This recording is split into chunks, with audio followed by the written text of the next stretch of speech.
بسم اللہ الرحمن الرحیم۔ عزیز طلبہ السلام علیکم۔ عزیز طلبہ، معاشرتی لحاظ سے، حکومت کے لحاظ سے اسلام کے بنیادی اصول، اس سلسلے میں ہم نے ایک اصول کے بارے میں بات کی تھی، وہ تھا اقتدار اعلیٰ۔ اب ہم جو مزید اصول ہیں ان کے بارے میں بات کریں گے، لیکن اقتدار اعلیٰ کے حوالے سے ہم تھوڑی سی بات مزید کر لیتے ہیں کہ اسلامی معاشرے میں اقتدار اعلیٰ کا جو تصور ہے، حاکمیت اعلیٰ کا تصور ہے کہ سارے معاملات اللہ کے ہیں، اور اللہ تعالیٰ نے باقاعدہ طور پر اسلامائزیشن کے لیے، طرز حکمرانی کے لیے اللہ تعالیٰ نے کتاب نازل کی ہے۔ یہ ہمارے لیے دستور کا درجہ رکھتی ہے، اور یہ کتنی خوش قسمتی کی بات ہے کہ ساری دنیا سر جوڑ کر آئین بناتی ہے، ساری دنیا قانون سازی کرتی رہتی ہے، ساری دنیا قانون بنانے کے بعد کہتی ہے اس میں تو سکم ہے، اس میں تو فرق ہے۔ ساری دنیا قانون پہ قانون بناتی رہتی ہے اور اس میں امینڈمنٹ کرتی رہتی ہے، جس کے نتیجے میں کوئی نہ کوئی ایشو کھڑا ہو جاتا ہے اور اس کو دوبارہ غور سے دیکھا جاتا ہے۔ تو ہمارے لیے بہت ہی گڈ نیوز ہے کہ ہمارے مابین قرآن مجید موجود ہے، اور وہ ہمارا دستور ہے۔ اگر ہم اس کو لے لیتے ہیں تو ہمیں کسی اور دستور کی ضرورت نہیں پڑتی، بلکہ ایسی کوالٹی کی ایڈمنسٹریشن ہو سکتی ہے، مینجمنٹ ہو سکتی ہے، سپرویژن ہو سکتی ہے کہ سارے معاملات ہمارے حل ہو جائیں۔ مسئلہ یہ ہے کہ جو معاملہ خراب ہوتا ہے نا، بیگ مسلم، یہ میری بات نوٹ کر لیں، جو فساد پیدا ہوتا ہے نا، وہ ہمارے اپنی نالائکی کی وجہ سے، ڈس اونیسٹی کی وجہ سے پیدا ہوتا ہے، جبکہ دین ہمارے کاموں کو سنوارنے پہ لگا ہوا ہے اور کہتا ہے کہ تم اس سے فائدہ اٹھا لو۔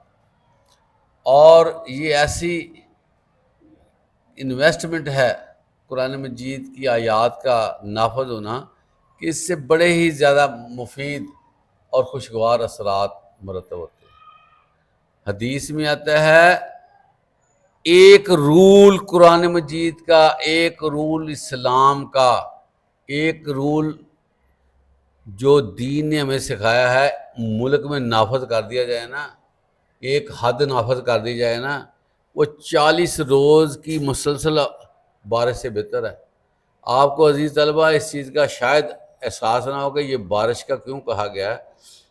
عرب کنٹریز میں سب سے مہنگی چیز بارش ہے، اور عرب کنٹری میں بارش کے پانی سے ساری زندگی گزرتی ہے، پڑاؤ ڈالتے ہیں۔ آپ کو شاید علم ہو اور عرب کی تاریخ کا کہ عرب میں چند جو ہے نا شہر تھے، جس میں مکہ تھا، یا یثرب جس کو بعد میں مدینہ کہا گیا، یا اور قصبات ٹائپ شہر تھے، اور وہاں پر جو آبادی تھی وہ مائیگریٹ ہوتی رہتی تھی، جہاں پانی ملا وہاں پڑاؤ ڈال لیا، اور پانی پہ گزر اوقات، پانی پہ زندگی۔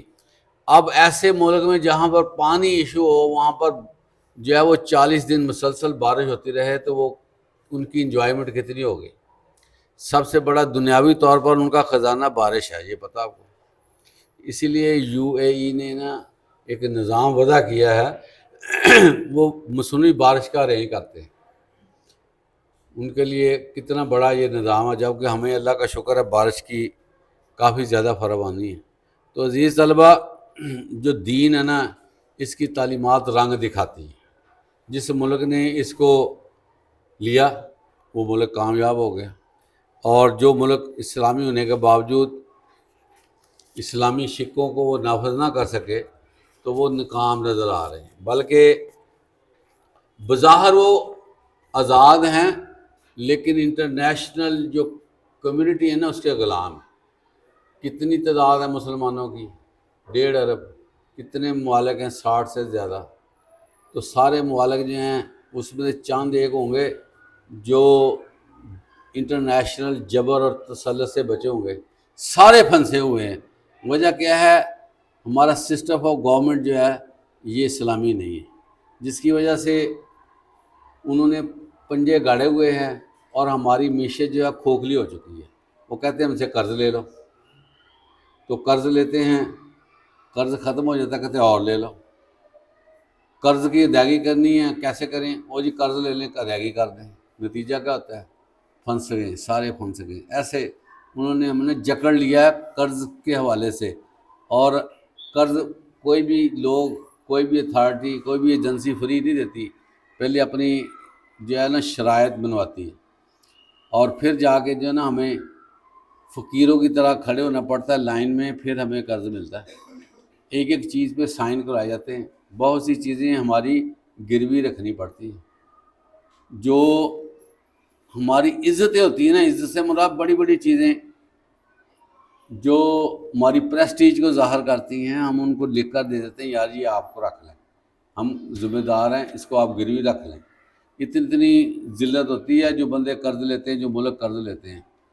تو یہ کیوں ایسے ہو رہا ہے کہ جب ہم غیروں کے نظام کو بنائیں گے نا، اپنائیں گے، تو یہی نتیجے نکلتے ہیں، قرض لینا، پھر اس کو ادا کرنے کے لیے قرض دینا، پھر اس طرح قوم کو نا نچوڑ دینا، قوم کے خون کو نچوڑ کے ہم جو ہے نا قرض کی ادائیگی کرتے ہیں، ہر چیز کو مہنگی، ہر چیز کے حساب سے ہم لگے ہوئے ہیں۔ اس کے نتیجے میں جو ہمارے نوجوان طبقہ ہے ان کے اندر مطلوبہ معیار کا خون نہیں ہے، مقدار کا خون نہیں ہے۔ تو عزیز طلبہ، بات ہم کر رہے تھے اسلام کے بنیادی اصول، ایک اقتدار اعلیٰ، دوسرا عدل و انصاف۔ عدل و انصاف سے عزیز طلبہ کیا مراد ہے؟ ایک ہوتا ہے عدل، ایک ہوتا ہے انصاف۔ دیکھنے میں یہ پیرلل ہے لیکن فرق ہے۔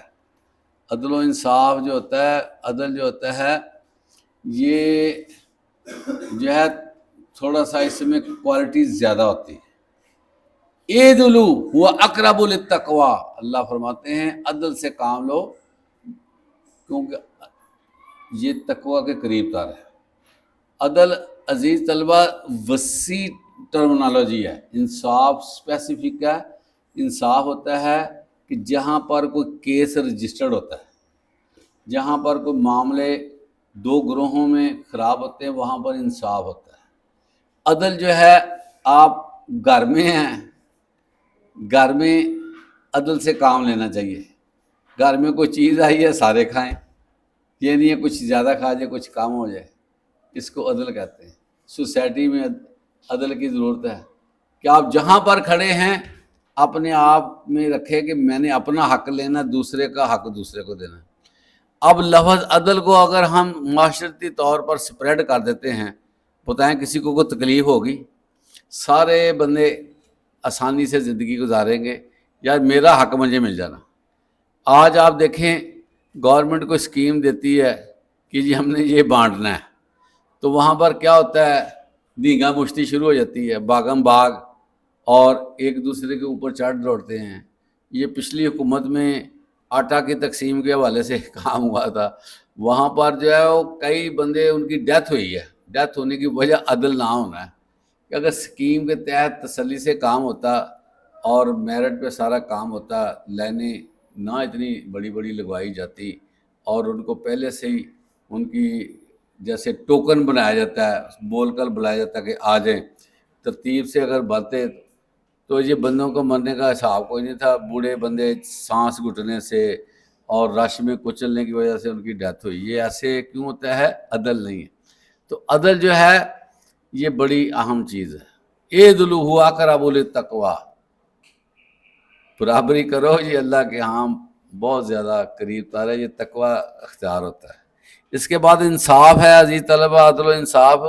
یہ جو انصاف ہے نا، انصاف یہ ہوتا ہے ترازو کے ساتھ، ٹھیک ہے؟ اور اللہ تعالیٰ فرماتے ہیں کہ تم جو ہے نا وہ اقسطو، اور انصاف کرو، ان اللہ یحب المقسطین، اللہ تعالیٰ انصاف کرنے والوں کو پسند کرتا ہے۔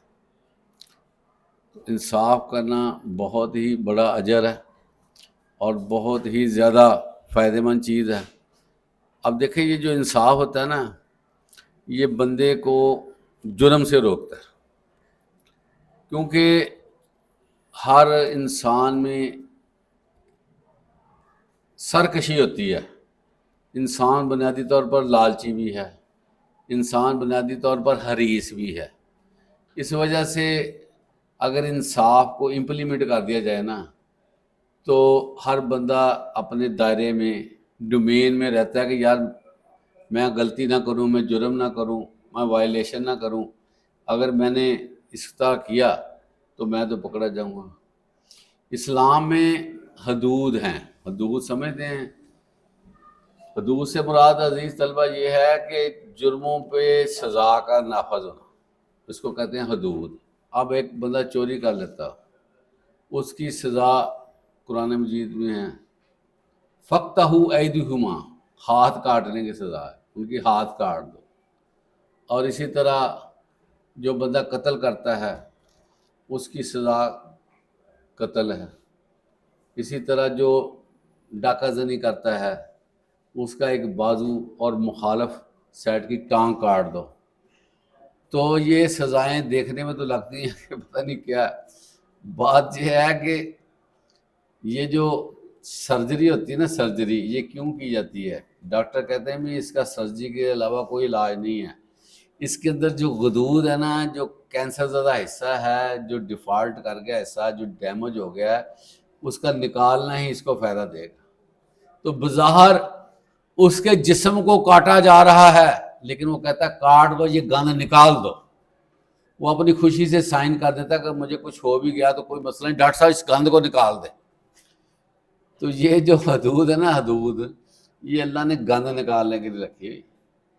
جب پتہ چلے نا ایک بندے کا ہاتھ کٹ گیا ہے، اس کو لوگ پوچھے کیسے کٹ گیا، کہ چوری کی تھی، مشہور ہو جائے گا چور، تو پھر پتہ چل جائے کہ ہاتھ کاٹتا ہے، چوری نہیں. راہزنی کی ہے، آؤ بھی تمہاری ہاتھ اور پاؤں کاٹیں. کسی کی عزت کو چھیڑا تو آؤ بھی تمہارا اس کے آرڈر کرتے ہیں. اسی طرح جو ہے وہ دوسرے معاملات میں قتل کیا ہے تو اسی جگہ پر قتل کیا جائے جہاں پر یہ جو نا اس نے قتل کیا. نتیجہ تن کیا ہوتا ہے؟